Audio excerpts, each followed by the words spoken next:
कहानी अनिका और नवरात्रि का चमत्कार।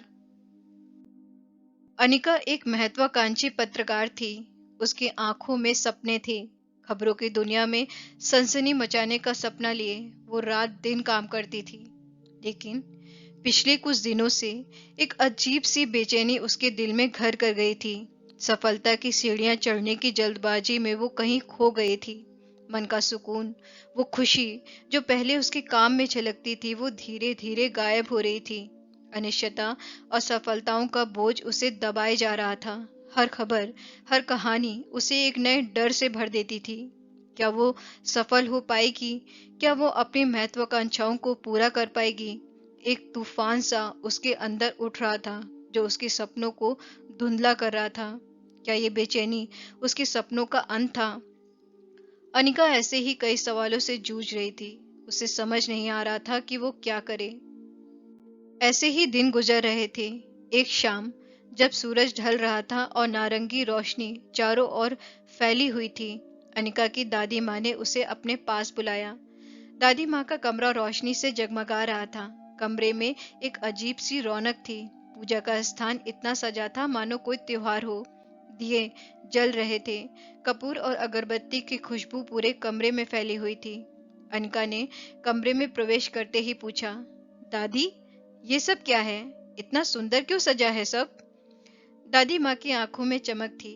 उन्होंने प्यार से अनिका का हाथ थामते हुए कहा, बच्ची, कल से नवरात्रि शुरू हो रही है। ये 9 दिन माँ दुर्गा के 9 रूपों की उपासना के होते हैं। दादी ने आगे कहा, मुझे लगता है इस बार तुम्हें मेरे साथ ही पूजा जरूर करनी चाहिए। अनिका थोड़ा असमंजस में पड़ गई। उसकी जिंदगी भाग दौड़ से भरी हुई थी। ऐसे में वह पूजा पाठ के लिए समय कैसे निकालेगी? लेकिन दूसरी तरफ दादी की आंखों में एक ऐसी जिद थी जिसे अनिका नजरअंदाज नहीं कर सकती थी।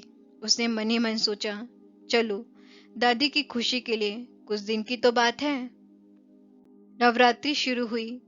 हर सुबह अनिका जल्दी उठती, स्नान करती और दादी के साथ पूजा में शामिल होती। मंत्रों की ध्वनि, वेदी की सजावट, ये सब अनिका के लिए नया था। पर धीरे धीरे उसे एक अलग ही अनुभव होने लगा। हर दिन माँ दुर्गा के एक अलग रूप की पूजा होती थी। शैलपुत्री, ब्रह्मचारिणी, चंद्रघटा, हर रूप के साथ जुड़ा था एक खास मंत्र और एक खास सीख। पहले दिन शैलपुत्री की पूजा के दौरान अनिका को लगा जैसे कोई अदृश्य शक्ति उसके अहंकार को कम कर रही है। दूसरे दिन ब्रह्मचारिणी की पूजा में उसे धैर्य और संयम का पाठ मिला। हर दिन एक नया रहस्य खुलता जा रहा था। रात में दादी माँ की कहानियां सुनना अनिका के लिए किसी रोमांचक सफर से कम नहीं था। ये कहानियां राक्षसों से युद्ध की नहीं, बल्कि हमारे भीतर छिपे क्रोध, लोभ और मोह जैसे राक्षसों को जीतने की सीख देती थी। नवरात्रि के 9 दिन बीत गए। आखिरी दिन पूजा के बाद अनिका को ऐसा लगा मानो उसके भीतर कोई कोहरा छट गया हो। मन की बेचैनी गायब हो चुकी थी और एक अदम्य शक्ति का संचार हो रहा था। उसने दादी माँ को गले लगा लिया और कहा, दादी, इन 9 दिनों में कुछ जादुई चमत्कार सा हुआ है। दादी ने प्यार से कहा, बच्ची, ये कोई जादुई चमत्कार नहीं है, बल्कि आस्था की ताकत है। नवरात्रि हमें वो शक्ति देती है जिससे हम अपने भीतर के राक्षसों को जीतकर अपने जीवन को एक नई दिशा दे सकें, सफलता के मार्ग पर चल सकें और जीवन को भरपूर जी सकें। अनिका पहले जैसी नहीं थी। काम के प्रति उसका समर्पण तो बना रहा, लेकिन अब वह तनाव मुक्त होकर काम करती थी। असफलताओं का सामना अब वो हिम्मत से करती थी। धीरे धीरे उसकी मेहनत रंग लाई और वह एक सफल पत्रकार बन गई।